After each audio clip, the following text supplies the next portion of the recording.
dude. He's getting into the heart of the story. My phone is going off, and I'm trying to, and it's on do not disturb too, so I have no idea how that was happening. Yeah, I kept clicking it off. There was a freaking leak in one of the apartments. No, that So the sucks. tenant is literally spam calling me, and I just kept click, click, click.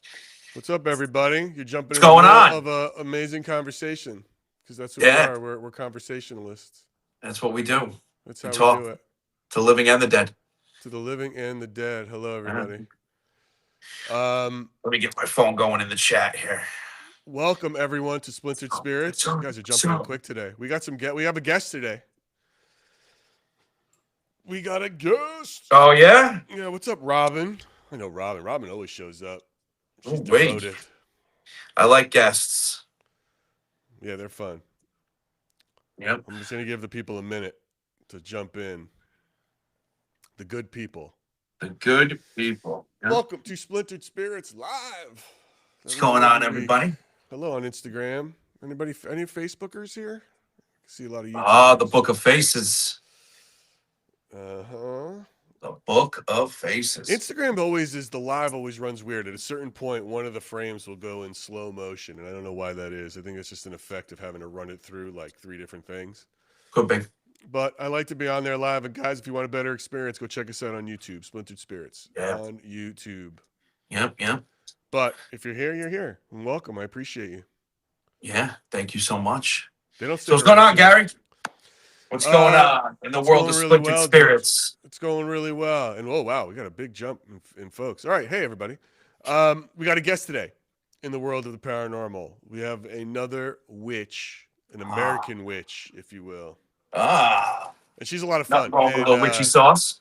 Yeah, I gotta tell you, it's like I like meeting these witches. Yeah. There's something about these witches. They're really fun. And, I sat with a really popular one off of TV, Patty Negri. That episode's coming up.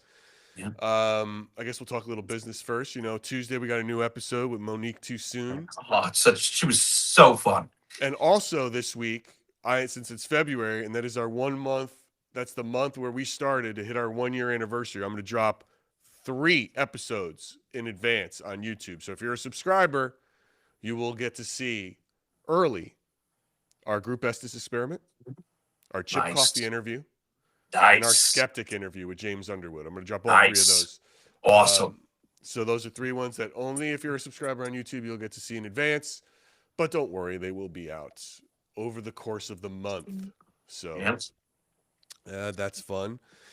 And our guest today, let's get her. I don't want to keep her waiting too long, and we want to get into it, and the people don't want to hear us talk all day about nonsense. Yeah, let's get her in. Let's get her in. This is Melissa St. Hilaire. She is a witch, a medium, an animal psychic. I've always wanted to meet an animal psychic. Look, she shares spells, witchcraft, tips, and magically irreverent memes with a massive online community she has. She's a professional writer. She wrote this book, which I read, 30 Real Signs from the Afterlife. I hope that's not coming up backwards for the people, like how it does when you flip the camera around. Yeah. But it's called 30 Real Signs from the Afterlife. Best-selling author.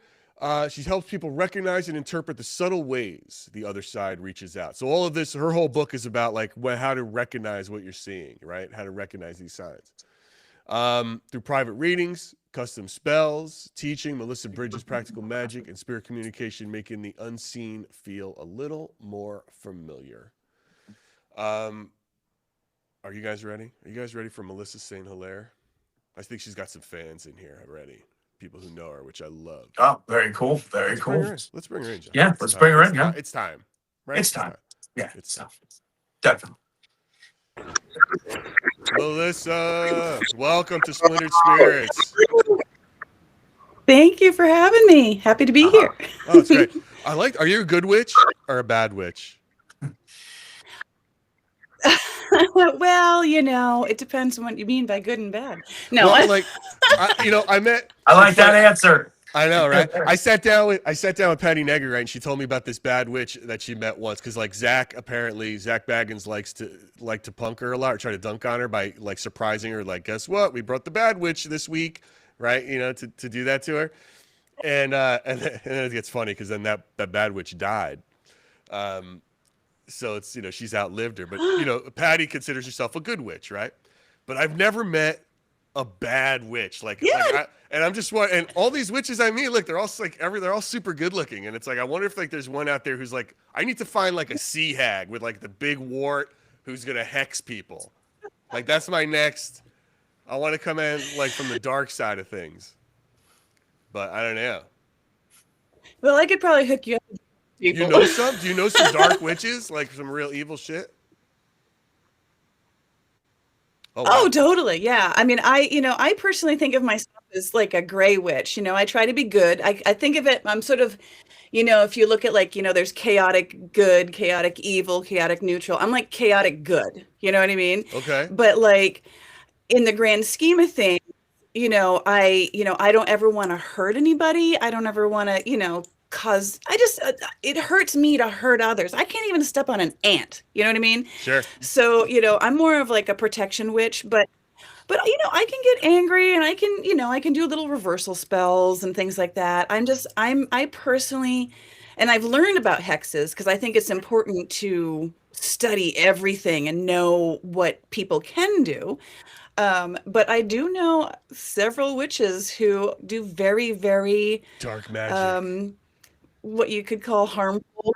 Yeah, harmful magic. You know what I mean? And, and some of them with good reason, maybe they're fighting, for justice or what have you. You know what I mean? But and I support them. You know what I mean? Listen, wait a second, though, Melissa. I've been checking out your feed as of late. Have you not tried to put a couple little hexes on the old folks over at ICE? I've seen these sigils you're dropping. These well, I don't blame you. Is that? I mean, are we starting? To embrace the dark side?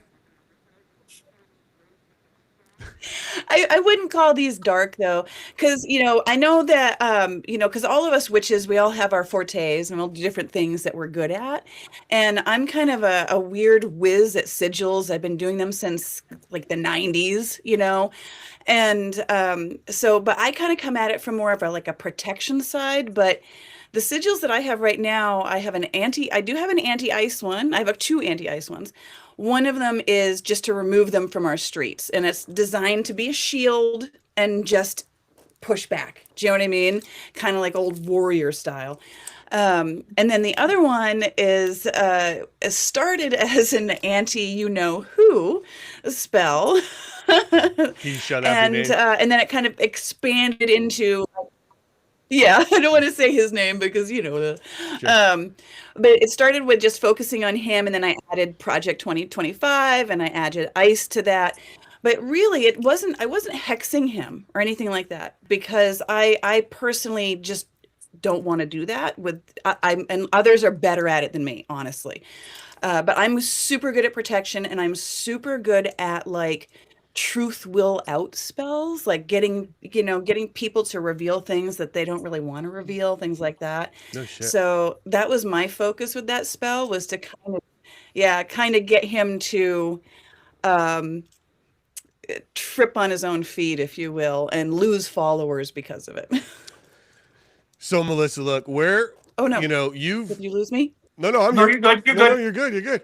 No, I love it. I love it. And the fact that this is the kind of thing that you do, and that you've really developed a craft for this angle of your witchcraft, for sure. What was it? Tell me about the start of it for you. When did it start from just feeling witchy and being into this, going through your Stevie Nicks phase into this is a real thing. This is something I want to focus on. This is, an ability. Right. Wow. Good question. I hate using the word dabble because it can be kind of negative, but for a long time when I was a teenager, I was dabbling, basically. I did do research, but I didn't have a teacher. I was a book witch, basically. It honestly wasn't until I was an adult and I sort of stumbled into a couple of witchcraft stores in California, and there were, elder witches there who were like, you have a gift, you have something. And at first I was like, oh, whatever, shut up. Right. And but they were like, no, you have something, and take classes, learn under us, hone your skills. And so I just dove headfirst into classes, and that was about, I don't know, 15 years ago, I want to say now. Okay. And you are also a medium, so you communicate Yeah. with spirit, correct? Correct. Yes. And for many years, not on purpose. Oh, really? What is that do, like? What? do you use any of the communication with the spirits for your craft? All the time, all the Uh, time, to the point where I kind of started calling my craft spirit craft. In my just to myself, and because what I found was, prior to merging the two, like I used to think they were two separate things. I thought witchcraft was here and mediumship is here, and never the twain shall meet. And then one day I was kind of experimenting, and I was like, well, what would happen if I called on this particular spirit or whatever to help with a spell? Like, would anything happen? And the spell was like 10 times more potent. I mean, it started working like that. And I was like, oh, I see. But then but there's like it's a touchy thing, because you don't want to take advantage, or at least I don't. I don't want to ever like make a spirit do something against their will. That's not my thing. So the way I kind of work it is, if I'm doing a spell for myself, I talk to my own guides and I just say, can you boost this? If I'm working for a client, I'll call on their guides to help.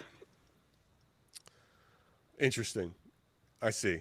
Now, was there an early experience for you, Melissa, where an experience with spirit or the afterlife that anchors how you work today? Can you point to any particular moment that sort of said, okay, this is how I do what I do? Wow, I feel like that's a combination of things, because it's really like multiple moments all kind of wrapped in one. So I'll do my best to explain it. Sure. Because the biggest kind of rewarding thing for me, I would say, in my practice and dealing with spirits, is helping certain spirits to ascend and cross over. Um, and I feel like that anchors everything that I do, because even though I might do, help someone with, maybe their marriage needs a little love boost spell or something, or someone needs a new job, even though I do those spells for living people, my real goal is to focus on helping spirits, because they come to me all the time. And many, many years ago, way before I would have ever dared to call myself a medium, I lived in this little one-bedroom apartment in Koreatown, and there was a young boy spirit that kept popping up in the apartment, Oh and God, those are very the clear to worst me. kind. Uh, They're the worst kind. I'm right, sorry. very clear. I want to say it was Those little boys and old women spirits are the scariest, without question.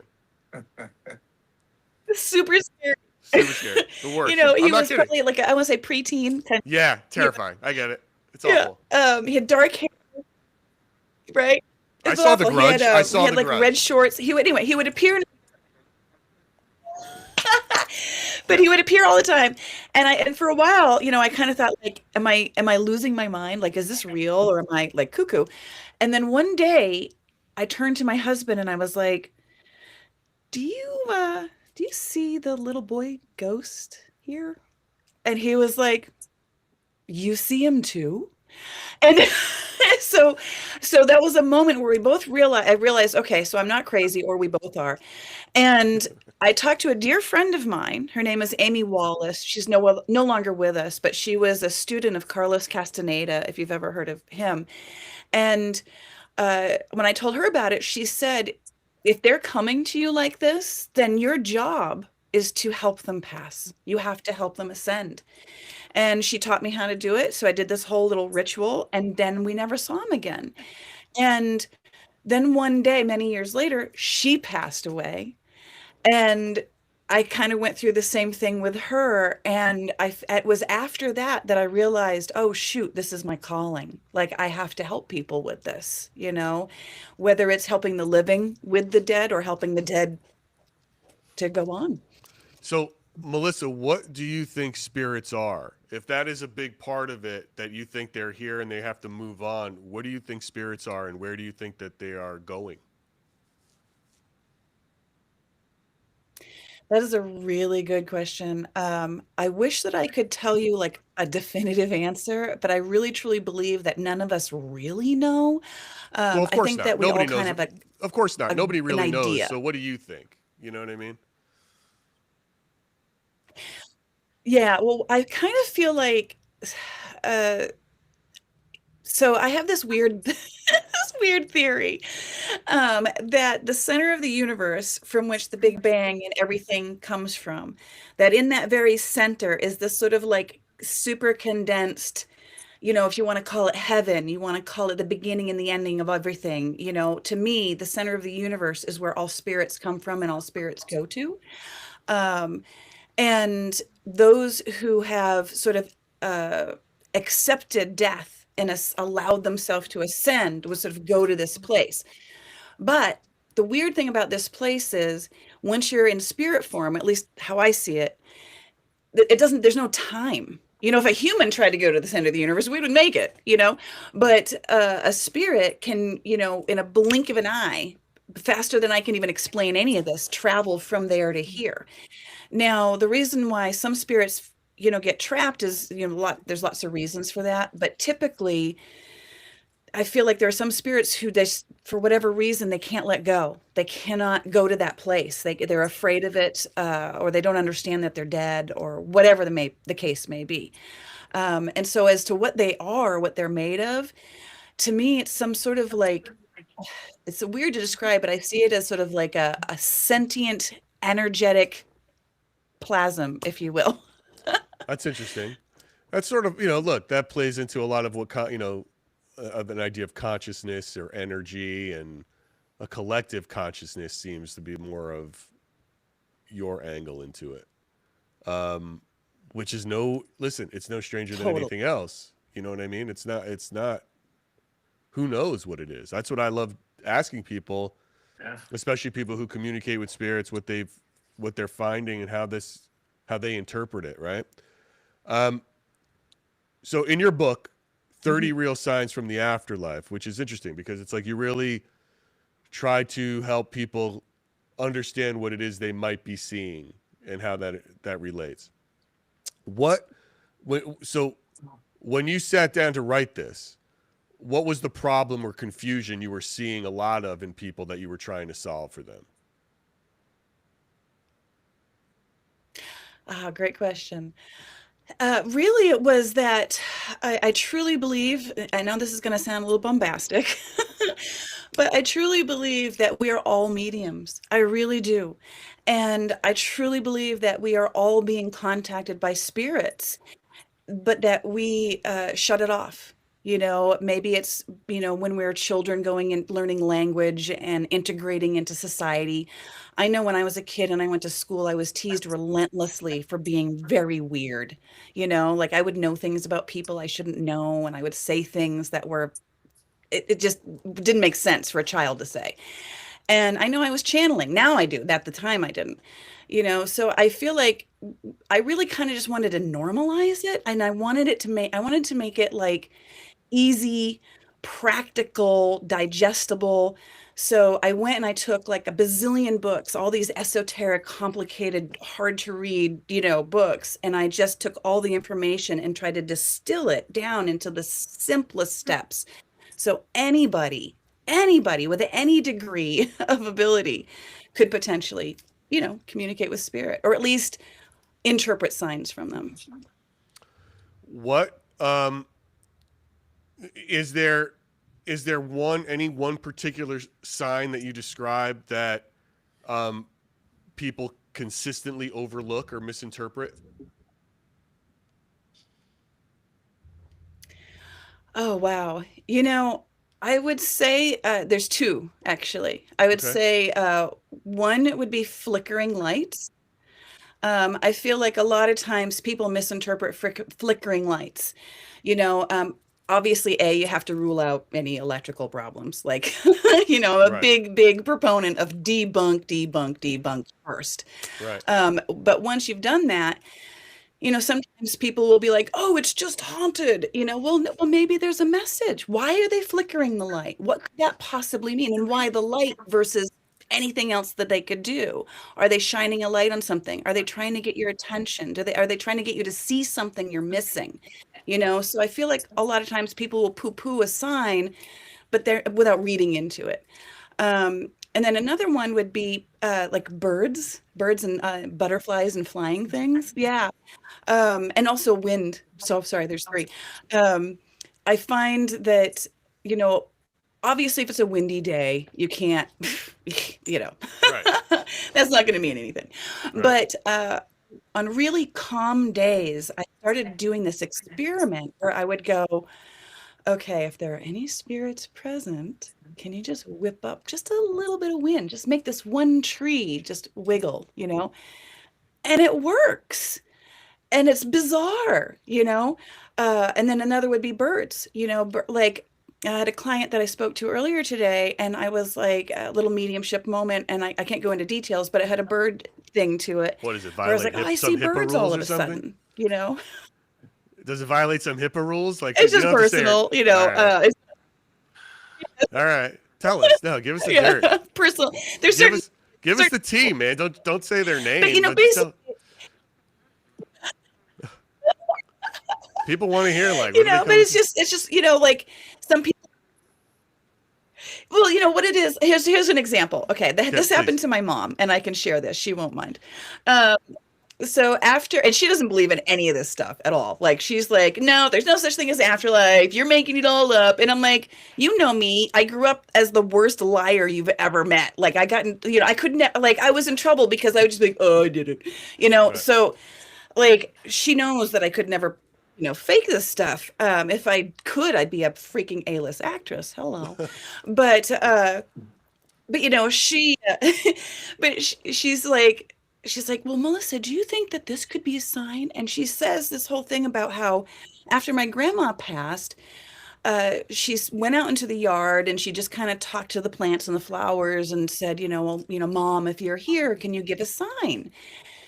Well, that spring, a bunch of violets blossomed. And here's the weird thing. Prior to this, my mom has never had violets in her yard. After this occasion, she never had them again. My grandmother's favorite flower, violets. And so I'm like, that's a sign. Do you know what I mean? That's like, come on, but she's like, no, it was just a weird coincidence. All right, but wait, I cut you off on the birds thing. What is it about birds that people misinterpret? What's so weird about that? Sorry. Yes. So the thing about birds that I think a lot of people just assume that, if suddenly a flock of birds shows up and you're thinking about someone who's passed away, maybe their anniversary is coming up, or the anniversary of their death. And, that's a sign, like I think a lot of people just ignore things that seem just super like normal daily occurrence. But if you've never had a flock of birds in your yard and all of a sudden you do, and it's tied to someone you're thinking about who's passed, or it's tied to a special day or something like that, or maybe you're, going through something and you feel you're, calling out for help or praying. To me, when those flock of birds or whatever it is shows up, that's a sign. They're saying it's the spirit sending. It's called psychopumps in Greek, ancient Greek, and basically it means messenger of the dead. It's beings that the spirits sort of send to the living world to send their support or guidance, what have you. Melissa, how do you then sort out, and then, well, look, you're an expert in it. So then how would a layman sort out what a sign is versus, the brain, pattern making? You know what I mean? How do you distinguish it? Right. No, that's a great question. And it actually addresses a negative review I got in my book. Someone went in and reviewed my book on Audible and was like, oh, I was totally into this book until I get to this one point, and she's like, everything can be a sign. And I was like, well, you're missing the discernment. Yes, it's not that everything can or is a sign, it's that anything can be a sign. It's the situation and the circumstances around it that determine whether or not it is a sign. For example, if you get a bunch of hummingbirds in your backyard all the time and they just show up, well, then it's probably not a sign. But if you never get them and you say, oh, grandma, please, please, please give me a sign. And then 2 seconds later, you step outside. And then 2 seconds later, a hummingbird swirls around your head and zooms off. Sign. Does that make sense? Yeah. So yeah, one feels right. One is you have to look. It's not just a coincidence if you're feeling this way, and it happens when you're feeling it versus, and it's unique to where you are somehow. Okay, I could buy into that for sure. I mean, that's wild. Exactly. Another thing that you talk about a lot in your book, which I loved, is animal communication. And how does that differ from human mediumship? Are animals talking to you like they're people now?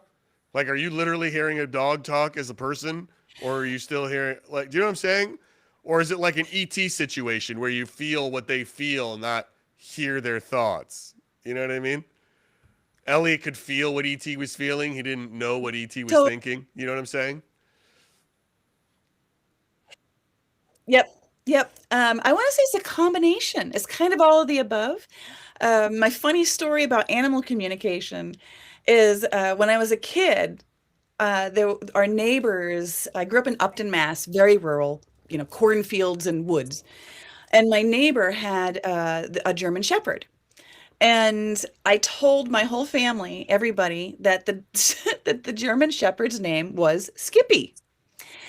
And so my whole family called it Skippy or Skipper, And then one day they heard the neighbors call the dog, and the neighbors are yelling, Timber, Timber.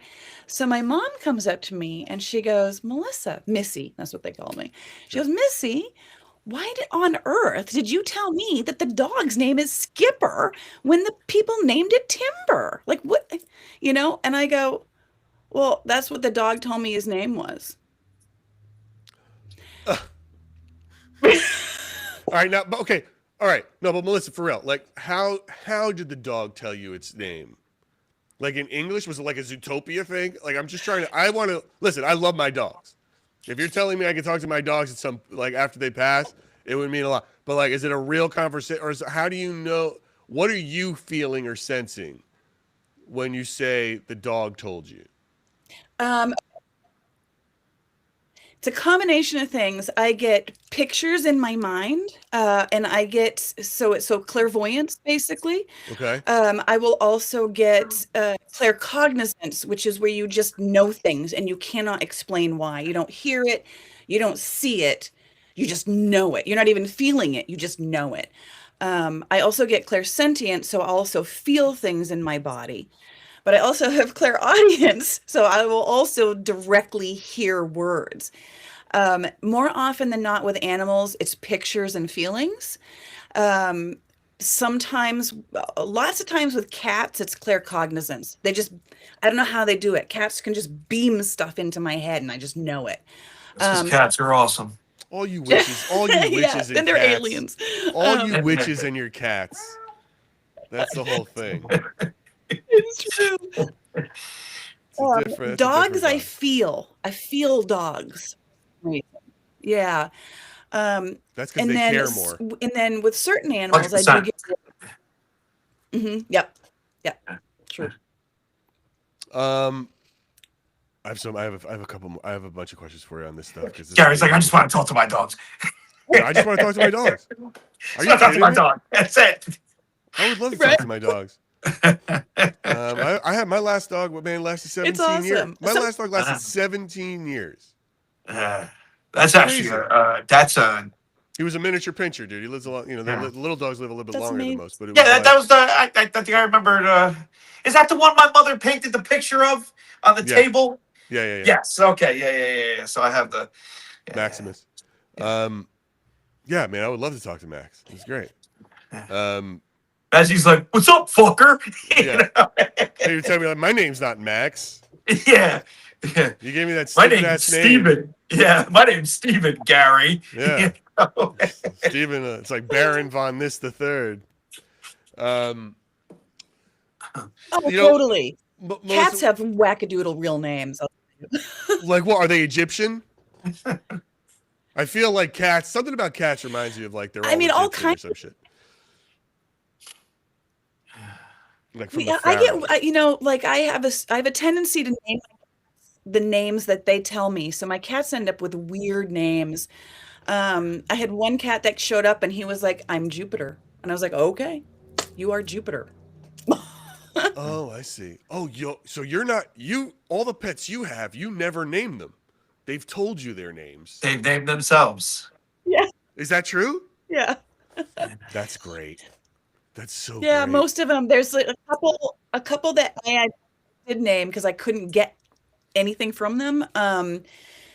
There's one who we call Lulu Momo, who she chose her name, and the Lulu Momo part is a nickname that I gave her because the name she chose for herself was Lucifer Morningstar, and I was like, "Oh, we're gonna change that a little bit, thanks." That's a great name for a band. Uh, Lucifer Morningstar. Right. That's a great name for a band. All right, I want to get serious with you for a second. And she is the devil. Is she Black Cat?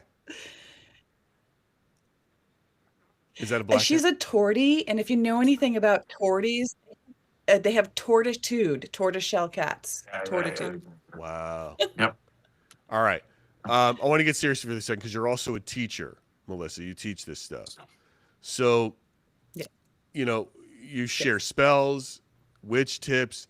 How do you balance, you know, a serious side of magic as a teacher, but still, you know, try to have a sense of humor when you're making memes and videos and stuff like that? How do you create a sort of sense of credibility and sincerity in that for people who are doing it?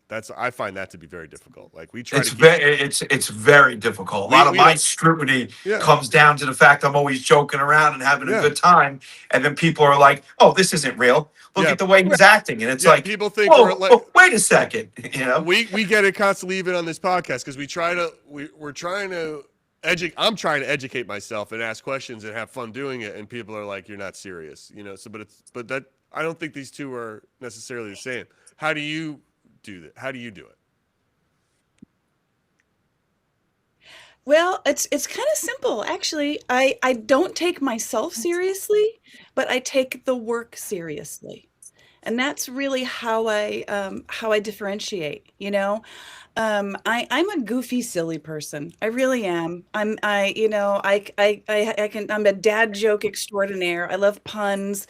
You know, I love memes. Like I could just sit and make memes all day if I had the time.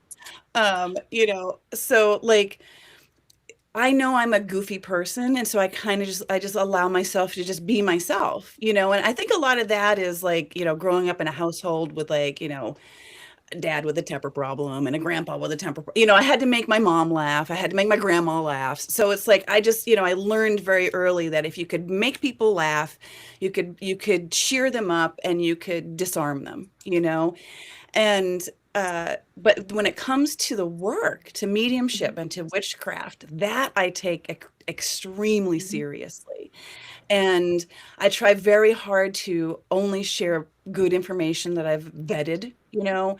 I try to share only sigils or spells that I've actually done myself and checked, you know what I mean? Like, so even before I shared my anti-ice shield sigil that went viral, I had worked on that a long time previously and been slowly using it and incorporating it and what have you. And I didn't post it publicly until I was called to, you know. Melissa, how do you test a sigil?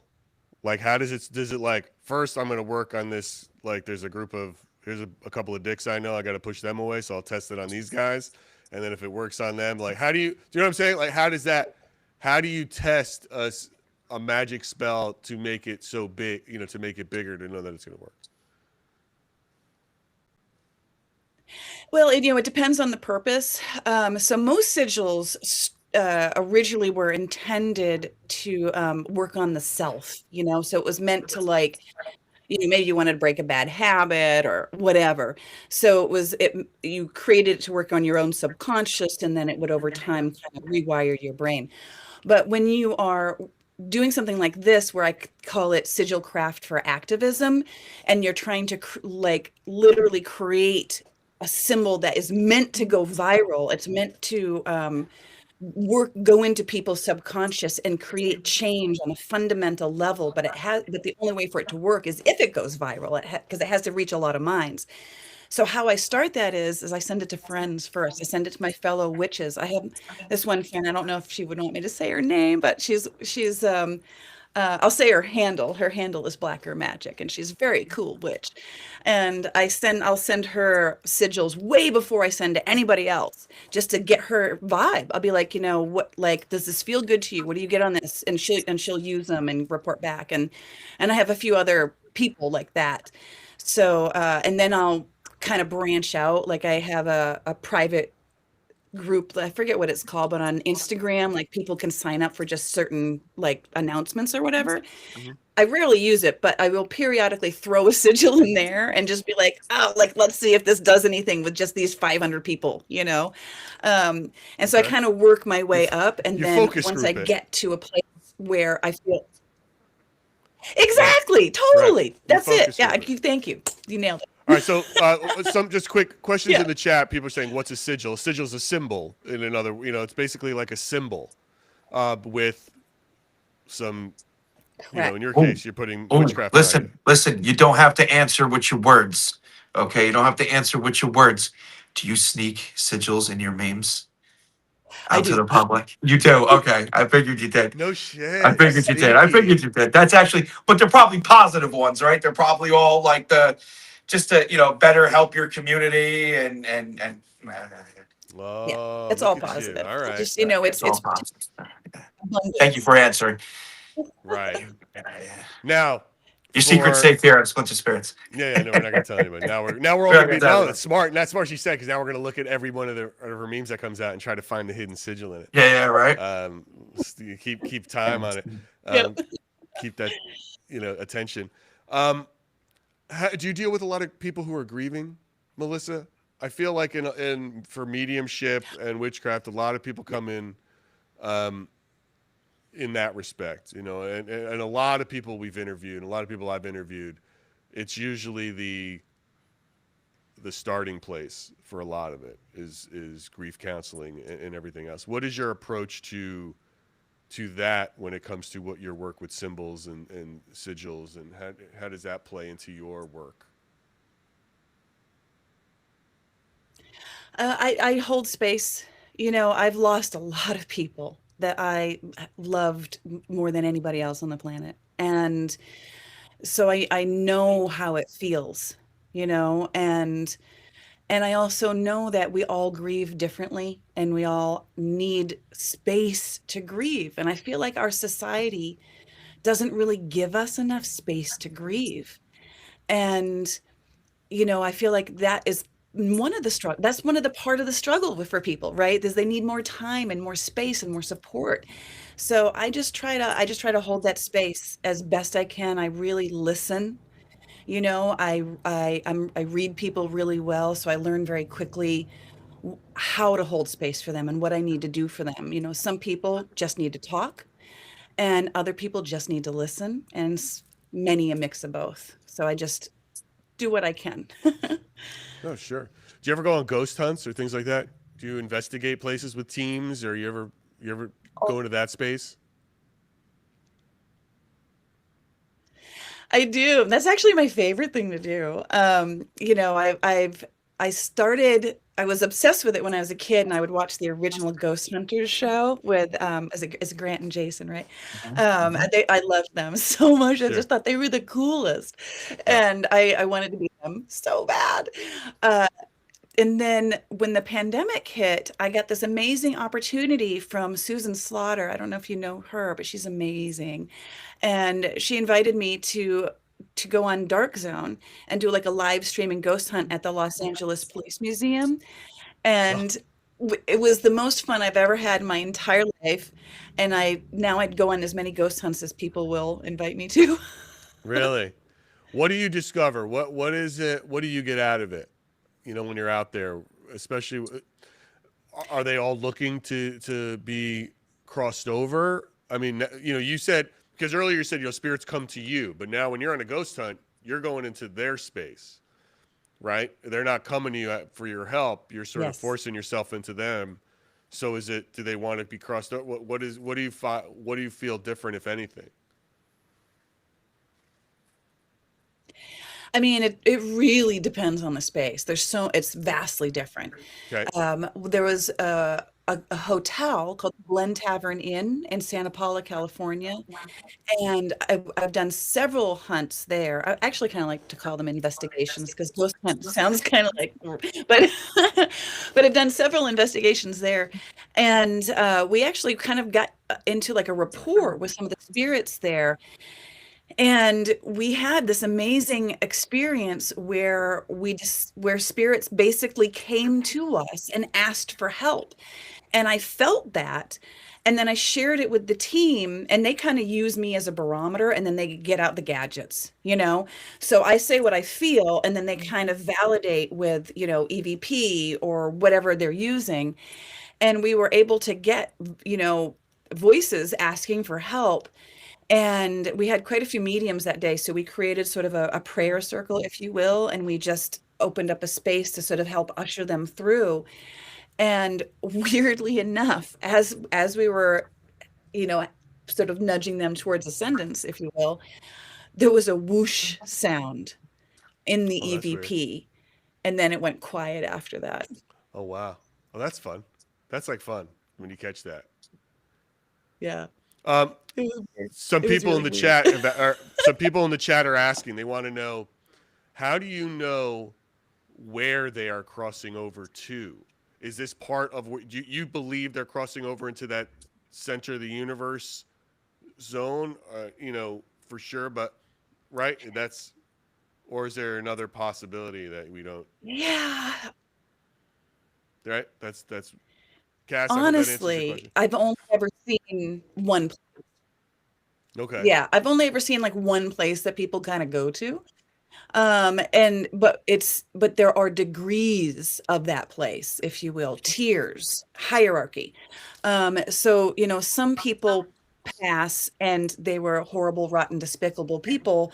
And so they're like low in there, you know what I mean? They're in the trenches. They've got to, you know, yeah, their spirit needs training, you know, and a lot of Okay. times from what they've told me, lots of times those souls have to come back and reincarnate till they kind of get it right. Um, and that like, and then there's sort of like a hierarchy of like, if they've gotten it right, then they can become, you know, spirit guides or ancestors or whatever you want to call it. Um, and then according to my grandmother, who's on the other side, that one of them, the other one's still here, 102, but still here. Wow. Um, but the one on the other side, she told me that yeah, that there's even a place that the dead then go to. Like when you're in the spirit realm, some of them do come back, but some of them, once they've gotten through their training on the other side, that they even have a place that they then go to, but they don't know what that is. So it's like they have their own version of a death that we have.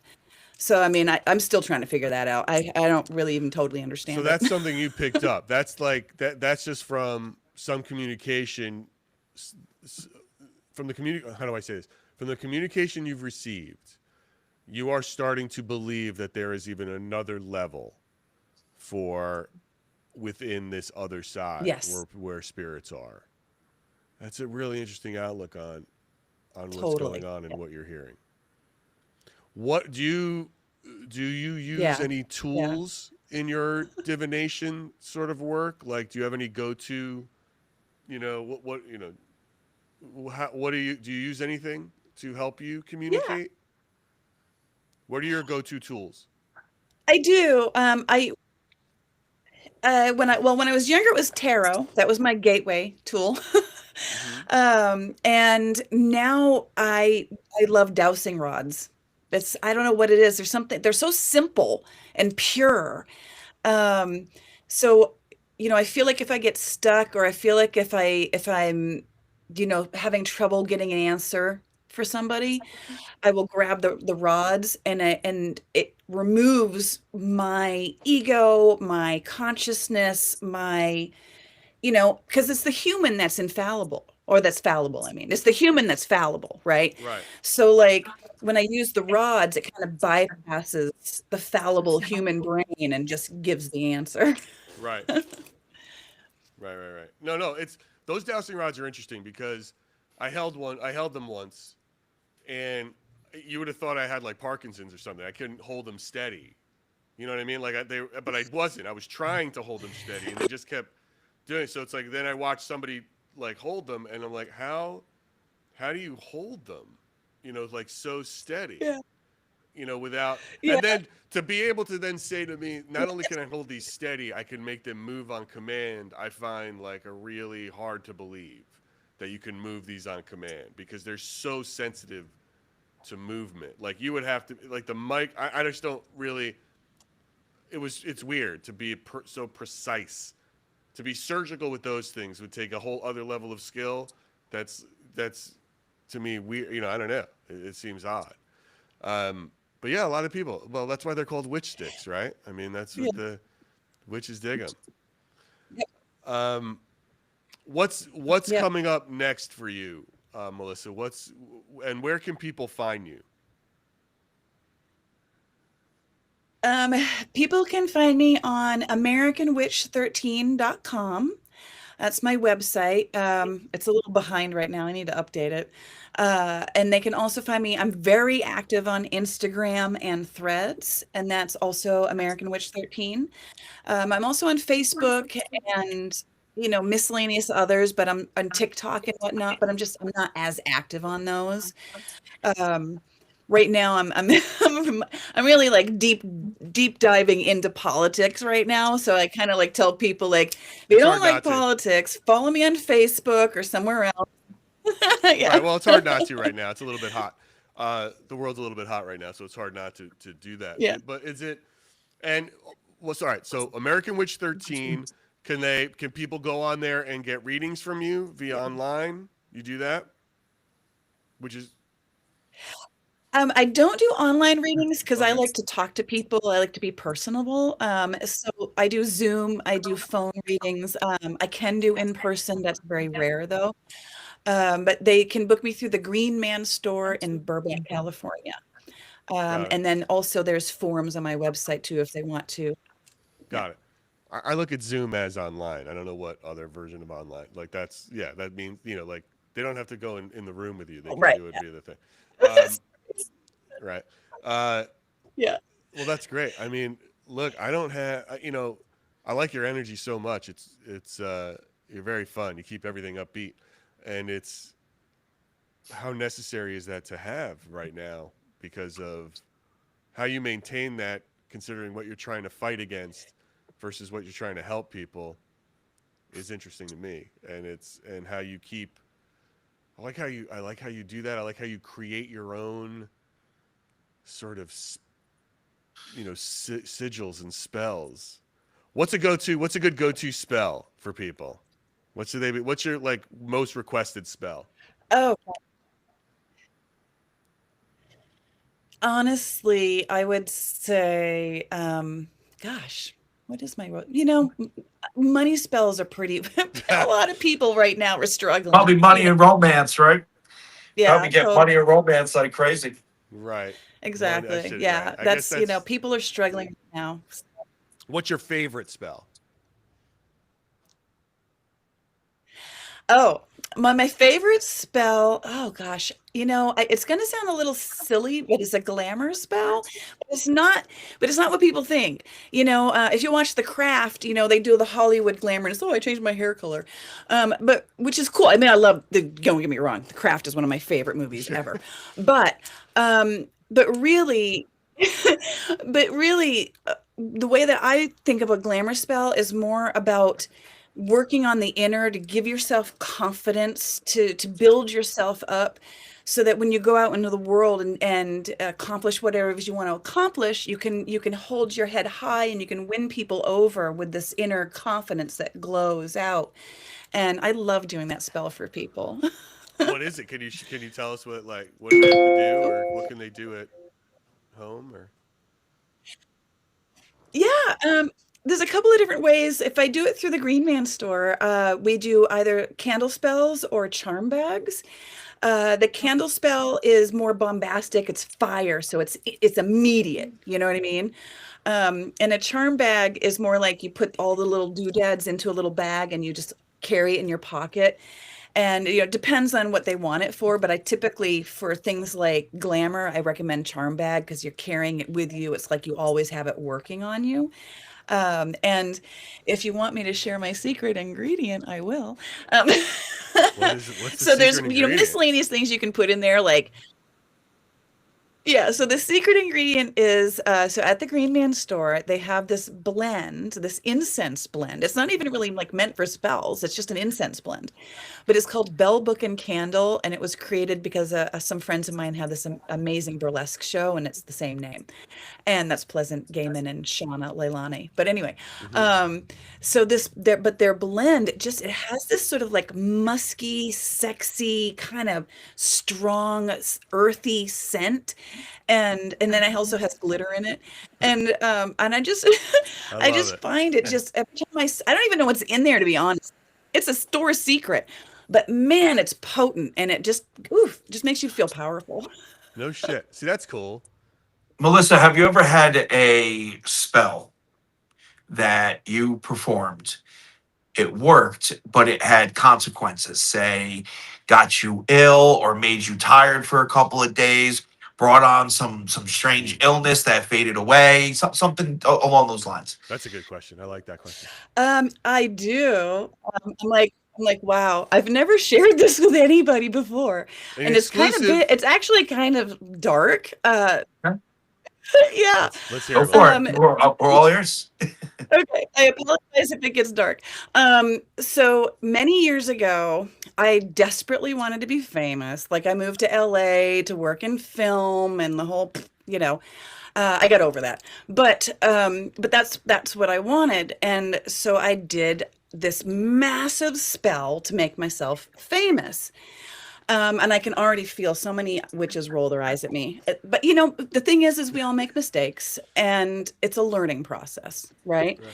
Right. And this was like 30 years ago, so I've evolved. But that spell literally made me go crazy. And I'm not exaggerating. Like, I was put on medication that altered my brain chemistry and made me go psychotic. Literally, I had to be like institutionalized. It was a whole, I'm no joke. It was a whole thing. Um, and when I came out from that, from the other side, they were basically like, yeah, like you were misdiagnosed. You're not crazy. You should have never been put on anything. You're just a medium. Like, there's other ways to deal with this. You don't need, you know what I mean? And and they were like, so you never should have been put on any of that stuff in the first place, because that was what caused the medication. It was antidepressant, and that's what caused the problem. Um, and then shortly after that, like, once I kind of got worked through all the, it was like, and then, therapy and, nutrition, exercise, meditation, yoga to fix myself. Um, then I got published. Like, things started happening. Do you know what I mean? Like, The law of spell. equivalent exchange. You had to pay the piper. Yep, exactly. The coin was hard on that one. Yeah. Wow. That's crazy. So yeah, Yeah. no fame. That's what I always found interesting no about famous spell. spellcraft, witchcraft, whatever you want to call it. You can put many labels on so many things. When it works, it extracts a toll. Yep. Yep. And some people just aren't ready to deal with those consequences. It's almost like a be careful what you wish for sort of scenario, but you're still wishing for it. Like, so Melissa, you wouldn't change any of that. If you were able to go back in time, you would literally do the same thing all over again. right? Yep. That was, Yep. and that's why it worked in 10, but it took a toll. Well, thank you for sharing. I appreciate that. Thank you. Yeah. I love You it. know, I have to say, it also like opened my mind to mediumship, because prior to that, I I was very much like, I tried to be in the real world. You know what I mean? Even though I had all these experiences, I would oftentimes doubt myself or try or second guess myself. And I literally had to lose my mind to find myself. And when I came through the other side, there was a brief period of time where I actually was like atheist when I came out of there. I was like, nothing, none of it's real. It's all crap. And then shortly after that, that was my friend Amy passed away, and she came to me almost immediately after she died, whispered in my ear, clear as day, like you couldn't deny it. And I was like, okay, all right, fine. I got the stamp of, seal of approval, the sanity stamp, right, on my forehead. So now when I'm experiencing a spirit, I can say, oh, this is like real. Whoa, you know? Well, Man. thank you so much for sharing. Appreciate that. No, I know it's sometimes the harder stories are, a bit much to say and, bring back into the forefront of the memory. So thank you. yeah, that's great. Listen, Yeah, Melissa, thank you so much for yeah, really. Thank you. jumping on live with us today. It's a pleasure to meet you and hear your story. I loved your book because I love like it's a book, guys. Again, 30 real signs from the afterlife. And what's great about it's one of those things where you're like, oh yeah, what the hell is that? Oh, what's that? What does that mean? It's very clear cut in that sense, and it's a good to get one person Melissa's perspective on this could be what this is if you are here in this stage of your life and this is what you're experiencing.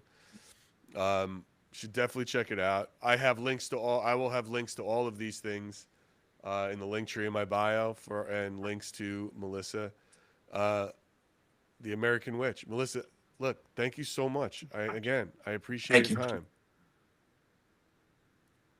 It was Oh, wonderful. thank you. I love what you both do, and you're Thanks. amazing, and you're so friendly and welcoming, and just thank you so much. This is so Yeah, of fun. course. We're gonna say goodbye to you now, as we just did, and when you leave, just keep your browser window open until it says the upload's complete for us, okay?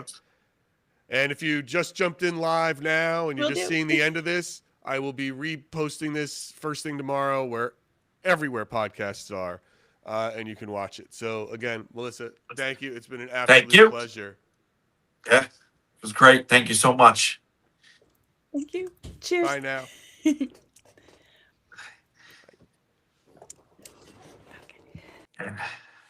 She's fun. Yeah. Oh, yeah. Yeah. Dude, Definitely. I find witches are super interesting. I To me. love witches. You gotta I love always love the witches. witchy sauce. They're always, listen. Yes, I've come across some witches where you're like, all right, ugh. But for the most part, the majority of them are just very, very fun, bubbly, and interesting people. I gotta They find a really dark are. witch. I do have to get a dark witch up on here, though. We got to talk to a dark Well, witch. you know what's crazy? Like a true dark witch, they're insane. They're insane. Like I came across one, and I didn't even get to see her face to face. You would think she was schizophrenic. You would think that like they literally fall into that role, and give her another 10, 20 years. She'll have the warts and the dirty look and you know what I'm saying? Like they That's what I literally want. I fall want a into sea that. hag. I want to Yeah, get a but you'll sea never hag find on one here. that'll come on because they won't have the mental capacity to do it. They're in Right. the woods right now. They haven't showered in 100 days. They're You like know, they live in like a candy house. They're probably in a brush with the coyotes. they're trying to lure in. They're like ginger. They live in a gingerbread house. They're trying to lure in Hansel and Gretel. We're very Yeah, welcoming, dude. yeah, yeah, yeah. We could bring on. I would listen. I want to hear. I want to hear about dark magic. Oh, I'd love to get a dark. I'd love to get a dark magic witch on one that dabbles in a lot of dark magic, Mm-hmm. and a sex witch. I want to get a sex magic witch. ones that use sexual energy and the works and all that. Yeah, sex witch. So sounds that good. would be wild to Is hear. that a whole separate witch? That's a thing? whole. Oh yeah. Well, some witches practice in all that, right? They dabble in everything, but some just specify to that one thing.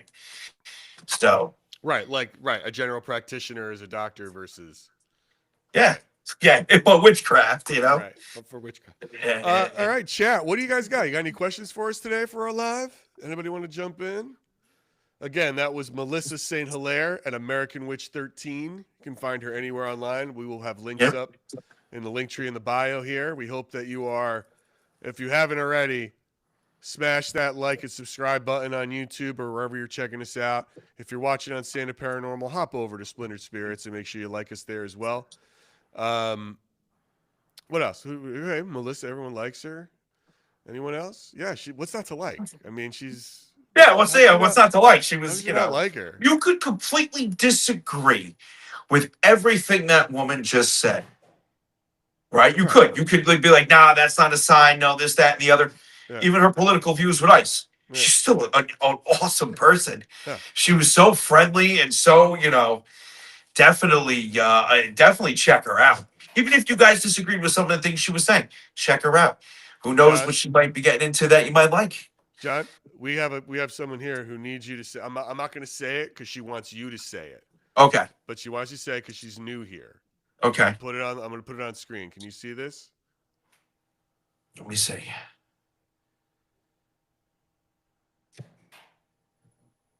Is it up? Yeah. Can you see it or no? Oh, let me log back into the because it's not showing up on the.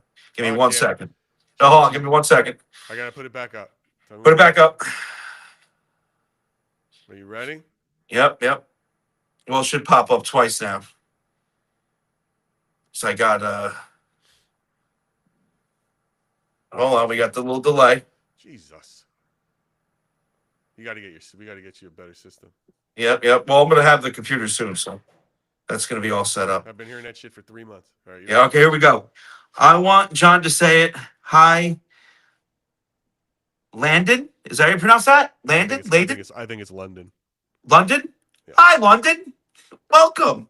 Thank you for checking out my podcast, Splintered Spirits. We had to I'm work. John. This is my co-host Gary, and we get into all things. Well, spirits, paranormal, witchy, you name it. Hey, And London. welcome.